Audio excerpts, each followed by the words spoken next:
Risk factors. Ito yung mga tumataas ang tsansa na magkaroon ka ng breast cancer. Ito yung mga dahilan, no? Bagamat yung ibang risk factors ay masasabi natin na avoidable, kaya nating iwasan, majority pa rin ng risk factors ay yung hindi naiiwasan. Ano ibig sabihin nun? Pag hindi maiwasan, tulad ng lahi nyo, yung family history na tinatawag, di natin kayang palitan yung magulang natin Yung edad, maski na anong gawin natin, pag kayo po'y nagkakaedad, mas lumadami ang tsansa na magkaroon ka ng sakit at iba-ibang uri ng sakit. At isa na yung cancer. Pero yung mga kaya nating iwasan tulad ng sigarilyo, yung pagiging overweight, kung kayo po'y nag-ehersisyo, kung kayo po'y medyo nag-iiwas sa pagkain ng mga matatabang pagkain, mga pagkain na may mga preservative, yan po yung mga tinatawag na risk factors. At kasama na rin po dyan yung paninigarilyo. So, isa-isayin natin, unahin natin doon sa hindi natin kayang iwasan, edad. Nalaman na ang isang babae na pag ikaw ay edad 60 pataas at overweight ka, malaking tsansa na magkaroon ka ng ganitong problema. Lalo na kung meron kayo sa pamilya ng tinatawag na breast cancer. Yung personal health history, halimbawa, nagkaroon ka ng breast cancer sa kaliwang suso nyo, may tsansa rin na magkaroon din sa kanan. Yung family history, nalaman na kung ang magulang, mapatatay o nanay, hindi lang nanay, pati tatay. O kaya mga kapatid. O kaya yung mga lahi ng nanay at lahi ng tatay. So, hindi po kasama misis yung mga asawa nyo. Hindi nyo lahi yan So, yung nanay at tatay mo, yung kapatid ng nanay at tatay mo, yung anak ng nanay at tatay mo, lahat yan nandun pa rin sa lahi nyo. Pero yung asawa nyo, hindi nyo kaano-ano yan. Tandaan nyo, hindi nyo kaano. Kaya kay mga mister, tandaan nyo rin at hindi nyo rin kaano-ano yan. Si misis, nagkataon lang na napangasawa mo. Parang may mali doon sa sinabi ko. Pero yan ang talagang ang dahilan, no? Yung sinatawag nga natin na family history. Genes, nalaman na may mga pinapamana sa inyo na mga chromosomes, no? Ito yung mga genetics na to na medyo mahirap intindihin. Basta tandaan nyo, pinanganak ka, naipasa sa iyo yung bulok na genes na yon na nalaman na pag mahina ka dun sa particular na gene na yan, pwede ka magkaroon ng cancer. Mas madali kang mahawaan o magkaroon. So, yung mga researchers ngayon, sinasabi pa rin na posible at ang laki ng tsansa na may kinalaman yung mga pagkain ng mga mamantika, matatabang pagkain sa pagkakaroon ng breast cancer ng isang babae. At hindi lang ng babae, pati ng lalaki. Yung pagkaroon nyo ng exposure sa radiation, halimbawa, meron kayong ibang uring problema o ibang sakit na dumadaan kayo sa radiation. Halimbawa, meron kayong lymphoma o anumang problema sa katawan nyo na dumadaan sa radiation, pwedeng yung radiation exposure, yan din ang dahilan. Yung reproductive saka menstrual history, ano ibig sabihin nun? Reproductive and menstrual history. Aba, may kinalaman doon sa regla. May kinalaman doon sa babae na pag ikaw pala ay may edad, bago ka nagkaroon ng anak, halimbawa 40 years old ka na, saka ka nagkaroon ng kauna-unahang anak, nalaman na may chance raw na tumataas ang pagkakaroon ng breast cancer. Kung ikaw naman ay babaeng hindi nagkaanak, ayan, yung mga babaeng hindi nagkaanak, meron dagdag na chance rin o panganib na magkaroon ng breast cancer. Kaya yung mga nakikinig na lola, kung kaya pang humabol, habol po tayo baka nga may nakikinig si lola, 85 years old, sabihin, ako, wala akong anak, single ako, dalaga ako, doktor, baka magkaroon ako ng breast cancer, maghahanap na ako ng asawa. Hindi ho ito napapag-usapan lang, pero hindi ko sinasabing na mag-asawa ka pa, lola Tapos yung mga babae na tumigil ang regla sa edad na lampas na sa edad na 50 o lampas na sa edad na 55, ibig sabihin late na kayo nag-menopause, may increased risk of breast cancer din. Mga babae na umiinom ng contraceptive pills o hormonal replacement therapy, yung mga babaeng ayaw magbuntis, umiinom ng mga contraceptive pills, o yung mga babaeng irregular ang menstruation, umiinom ng contraceptive pills, o kaya yung mga babaeng nag-menopause na nahirapan sila sa menopausal syndrome, sila po'y binibigyan ng mga hormonal replacement therapy, nalaman, pag ito'y ininom ng matagal, maaaring tumaas din ang tsansa na magkaroon ng breast cancer ang babae. Lahi, yung mga lahi ng mga puti, sila ay mas mataas ang tsansa na magkaroon ng breast cancer kaysa sa mga lahi ng mga maiitim. Yan. Ang Asian, lahi ng ano ba yan? Gitna yata yan eh. So Asian, malaki rin ang tsansa. Okay. Breast density. Pag na-mammogram po ang isang babae, nakita na parang may namumuo doon, baka mga calcification, kung ano-ano, yan po ay maaring nag-uumpisa na breast cancer.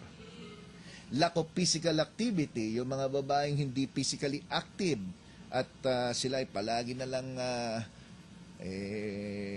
stressful sa pang-araw-araw. Yung mga pinag-uusapan natin dito, yung mga nagtatrabaho siguro, mga working woman, kayo po'y mag-ingat, lalo na kung hindi kayo nag-exercise at punong-puno ng stress, meron din tsansa na tumaas ang inyong pagkakaroon ng breast cancer. Yung mga umiinom ng alak, yung mga yan. So kung kayo po ay may mga nabanggit ko, ngayon pa lang dapat ayus-ayusin na po yung lifestyle nyo. Dapat ayus-ayusin nyo na po ngayon yan para habang bata may tsansa pa tayo makaiwas o mapabagal natin ang paglabas na itong problemang ito. So ano yung mga pwedeng maramdaman ng isang babae may breast cancer o kaya may bukol sa suso? Ano yung mga pwedeng maramdaman? Bagamat yung mga maliliit na bukol, yung kasing laki lang ng munggo o kaya ng aratilis, baka wala pa kayong maramdaman. Kaya nga mahalaga po yung nagpupunta kayo sa doktor, may annual check-up kayo para maagapan. Dahil kung nakita kagad sa pamamagitan ng mga test na gagawin ng doktor na meron pong bukol na maliit, baka maliit pa lang yan, natanggal kagad, di tapos na ang problema. Ngunit ako'y naniniwala at palagi ko sinasabi na ang Pilipino, mapababae at lalaki, usually hindi naman pupunta sa doktor yan pag walang nararamdaman. Kaso masakit sa ating pinag-uusapan, nakalagay dito, majority, ibig sabihin nun, karamihan, ng may breast cancer, walang nararamdaman sa early stage o sa maaga pa lang nito o nag-uumpisa pa lang. Pero madidetect sana yan kung kayo'y medyo maagap ng konti. So, pero sa iba naman, ay ano bang mapapansin? Yung iba, mapapansin lang nila, naliligo sila, o kaya yung partner pa nila, yung asawa pa nila nagsabi, Darling, may nakakapakong bukol dito sa suso mo ah. Oo, talaga? Tapos, ito, banda rito. Sige, tingnan ko nga. Ay, oo nga no, may bukol. Darling, mabuti pa, pumunta ka na sa doktor, pa-examine mo yan. Punta ka sa OB gynecologist ang puntahan mo. Ayoko, natatakot ako eh. Huwag ka matakot, darling. Sasamahan naman kita eh. Kaso, nangyari, takot na takot talaga, ayaw magpatingin. Aba, after 1 year, nung medyo lumaki na yung bukol na nakapa nila, una, lit-lit lang.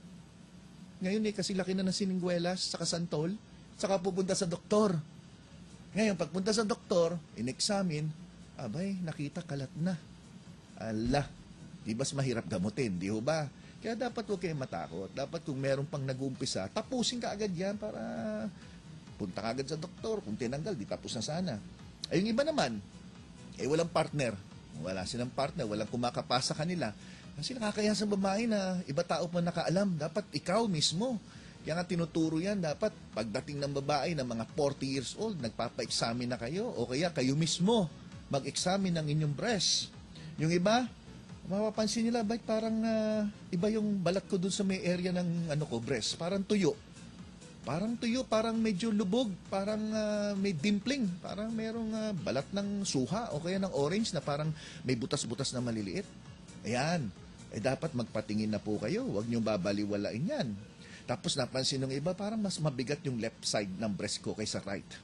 Parang mas lumalaki yata itong kabilang side. Parang mabigat ang pakiramdam ko. Ba't gano'n? Tapos yung nipple ko parang pumapasok pa loob. Di ba yung nipple, pumapalabas dapat eh. Sa kanya pa loob. Inverted yung tinatawag na parang inward yung nipple. Ano ba yung nipple sa Tagalog? Baka mamaya yung ibang nakikinig kasi minsan tinatagalog ko po yung mga sinasabi ko. Yung iba, bakit naman ganun Tagalog? Bastos. Pero maniwala kayong iba hindi ko alam. May pasyente nga ako, hindi alam kung ano vagina ang hirap, di ba? Meron talaga, wag kayong magtaka o baka nagugulat yung iba sa inyo. Iba, hindi alam talaga kung ano yung vagina. Sinabi ko, penis, hindi rin alam. Tapos nung sinabi ko, ay, yung pala yun, penis palang tawag doon, sabi ni Lola. So, kailangan papaliwanag natin, sige, hanapin natin mga magagandang salita rito. Nipple. Yung nipple po, ano nga ba, Arnel, anong tawag doon? Nipple? Utong daw. Yan. Nipple, nipple. Minsan kulay pink, minsan kulay black, minsan green, minsan brown, depende po, no? So yan ang unang gagawin nyo, dapat squeeze nyo po yung nipple. Ano yung squeeze? Pigain. Tama po ba? Ang hirap talaga, no? Kasi medical term. Squeeze the nipple. Observe for discharge. If it's bloody discharge, see a doctor immediately. Anako, tatagalugin natin. Pigain ang nipple o pigain ang utong pag may lumabas na kulay pula, lalo na kung dugo, pumunta kagad sa doktor, magpa-examine kagad. Yan. Tama po ba ang aking Tagalog? Tama po ba? Okay. Sumunod. Ano pa? Tingnan nyo po ng maigi kung may mga parte na bukod sa parang nakalubog, o kaya nakaumbok, o kaya parang merong butas-butas. Tapos napansin nyo may parang pasa, medyo nangingitim. Pwedeng yung pangingitim ay nandun lang sa balat ng breast o mismo nandun sa nipple. So kung dati napansin nyo, hindi naman ganito kulay ng nipple ko, bakit parang naging talong? Kailangan pumunta kagad sa doktor. Yan. So ano yung mga dapat gawin? Mga examination. Pagdating nyo sa doktor, ganito po yan. Pagdating sa doktor, syempre, tatanungin mo na ng doktor yung history nyo. Aalamin, kailan mo napansin yan, yan ba'y nasa pamilya nyo, meron bang ganyan, may inoperahan ba ng breast, meron ba nagki-chemotherapy sa pamilya nyo. So yung personal and family history is very important. Sumunod, maaari mag-advise ang doktor na magpa-mammogram. Sa mammogram, makikita natin baka meron pong mga bukol na nandyan sa loob na hindi nakakapa. Kasi meron pong ibang bukol na malalim. Tapos kung yung babae medyo malaki ang breast, maraming taba, nandun sa ilalim yung bukol, so hindi nyo makakapa. Ang makakapa nyo lang malambot, syempre. Yung pala, panitaba lang pala yon. Okay. So importante na pag ang isang babae ay may nakapang bukol, nagpunta sa doktor, pag nagpa-mammogram, malalaman nyo, makikita yon. Ngayon, yung ibang babae takot sa mammogram kasi masakit daw. Iniipit yung breast. Parang ginagawang parang sandwich spread. Iniipit ng dalawang tinapay yung breast. Ganun na nangyayari. Parang pinapalaman dun sa dalawang bakal na pang x-ray, no? Kasi ang mammogram halos pareho sa x-ray. Ang pagkaiba nga lang, iniipit para makita po yung mismong buong paligid kung may bukol na nandun. Ngayon, yung iba takot sa mammogram dahil masakit. Yung iba, ang ginagawa na ngayon, ultrasound. Meron pong tinatawag na diagnostic ultrasound. So instead na iipitin pa yung breast sa pamamagitan ng mammogram, ang ginagawa, ultrasound na ngayon. So, paglabas naman ng ultrasound, eto na yung mga babantayan natin. So isa-isa natin Unang-una, kung yung nakapan yung bukol, medyo soft, malambot. Tapos bilog na bilog. Yung pag sinabing bilog na bilog, yung pinaka smooth ang kanya mga edges, no, na tinatawag. Tapos movable, yung tipong pag tinulak nyo pa kanan, pupunta sa kanan. Tulak mo sa kaliwa, kumakaliwa. Yan ay kadalasan baliwala. Yan ay tinatawag natin benign. Benign lang yan na bukol. Pero pag nakapahan nyo, matigas. Kasing tigas ng buto ng siko nyo. Tapos, napansin nyo, maski na itulak-tulak mo, nandun lang sa isang lugar at hindi gumagalaw. At napansin nyo, pag kinapahan nyo, medyo hindi siya smooth. Parang medyo bukol-bukol na parang very rough. Ano ba yun? Magaspang. Nararamdaman naman yan pag kinakapan nyo. Ayan, kailangan patingnan na kagad. Kasi chances baka masamang bukol po yan. Okay. Ngayon, Once na lumabas naman yung ultrasound at once na nakita talaga may bukol, maaaring mag-advise ang doktor ng biopsy. Dahil bukod sa ultrasound, pwede rin gawin yung MRI. So, yung biopsy, pag sinabing biopsy, kukunan ka ng konting laman dun sa bukol. At titingnan po yan sa laboratorio kung ito po ay may mga cancer cell. Ang tawag yan, biopsy. Iba-ibang uri ng biopsy. May tinatawag na fine needle biopsy. Dun sa salitang fine needle biopsy, ibig sabihin yung needle mo o yung karayom na gagamitin, maliit lang, pino lang, konting-konting laman lang. At pagka nakuna na ng laman, dadali sa laboratorio at malalaman natin kung ito'y masama o hindi. Sumunod yung tinatawag na core biopsy, C-O-R-E, core biopsy. Ito, medyo malaki-laki na yung needle, malaking laman ang kukunin dun sa bukol. Sumunod, skin biopsy. Yung mismong balat lang, kung saan sa may labas maaring may kalat na ng cancer cell. So, malalaman natin yan. So, konting kapiraso lang ng inyong balat sa ilalim ng bukol. Then, sumunod, surgical biopsy. Tatanggalin yung buong bukol. Tapos, dadalhin sa laboratorio. So, buong bukol lang tatanggalin. Pero ngayon, kadalasan, ang narinig ko sa mga pasyente ko, pagpunta nila sa doktor nila, ang sinasabi, ang pinakamaganda niyan, operahan na kita. Tanggalin ko yung bukol. Habang nandun ka sa operating room, pagtanggal ko ng bukol, papadala ko kagad sa laboratorio yung bukol habang nandiyan ka naghihintay sa operating room. Ang tawag dyan, frozen biopsy. Ibig sabihin, habang kayo'y nakahiga sa operating room, biniyak kayo, kinuha yung bukol, dinala sa laboratorio, at immediately, ilang minuto lang, lalabas kagad ang resulta. Habang nandun pa kayo sa operating room, pag lumabas ang resulta, bukol yung nakuha sa'yo, ang susunod na gagawin, ora mismo, patatanggal na yung breast ninyo. Mastectomy ang tawag. Kasi yung una, lumpectomy lang. Ibig sabihin ng lumpectomy, tinanggal mo lang yung bukol. Lumpectomy. Hindi mo naman mga tawag dun sa operation na lumpectomy. Tapos, pag tinanggal na yung buong breast, ang tawag mastectomy. Aba? Mastectomy. Puros may tectomy. Tomy kasi ibig sabihin ng omi sa dulo, operation. Yun ang ibig sabihin nun. So, ngayon, after that, titingnan na ngayon yung staging. Paano yung staging? Yung staging, sa pamamagitan ng lab test, malalaman kung pina-bone scan ka, pina-CT scan ka, pina-check yung blood mo, malalaman ngayon yung stage ng cancer. So, ang stages, 1, 2, 3, 4. Yung 1, 2, 3, 4 na yan, depende na yan sa sukat ng bukol, depende kung ito'y kumalat pa sa ibang bahagi ng inyong katawan, at depende po sa ano po ang magiging stage ng inyong cancer, may mga recommendation po ang doktor kung ano mga dapat gawin. So, yung iba, maaring surgery, radiation therapy, hormonal therapy, chemotherapy, target therapy na tinatawag. So, paano natin malalaman? Depende po sa stage at depende sa ipapayo ng inyong doktor. Ang surgery at radiation therapy, kadalasan, ginagawa yan kung may cancer kayo, pero localized lang. Ibig sabihin, nandun lang sa isang area, hindi pa kumalat. Pero pag medyo kumalat na, at sa dugo na, nandun na sa buto, nandun na sa liver, o kung saan man, maaaring yung advice sa inyo ng doktor ay hormonal therapy, chemotherapy, target therapy. Yan po ay pag ang inaayos na ngayon ay yung tinatawag na systemic na, ibig sabihin buong katawan na ang na-involve. Hindi na po yung isang particular na lugar lamang. Yung hormonal therapy naman, kadalasan narinig natin yung mga tamoxifen, mga ganyan. Ang purpose niyan, ibinababa ang hormone ng estrogen ng isang babae dahil yung mataas na estrogen ang dahilan para lalong dumami o kumalat ang cancer cell ng isang babae. Ang isa pang ginagawa ng hormonal therapy, binablock nito yung aksyon ng estrogen sa breast cancer cell. So, dalawang ginagawa.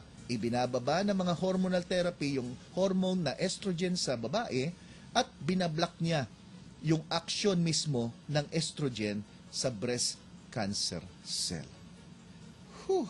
Sa ating pagbabalik, pag-usapan na natin yung matres na may bukol, ang tawag uterine myoma.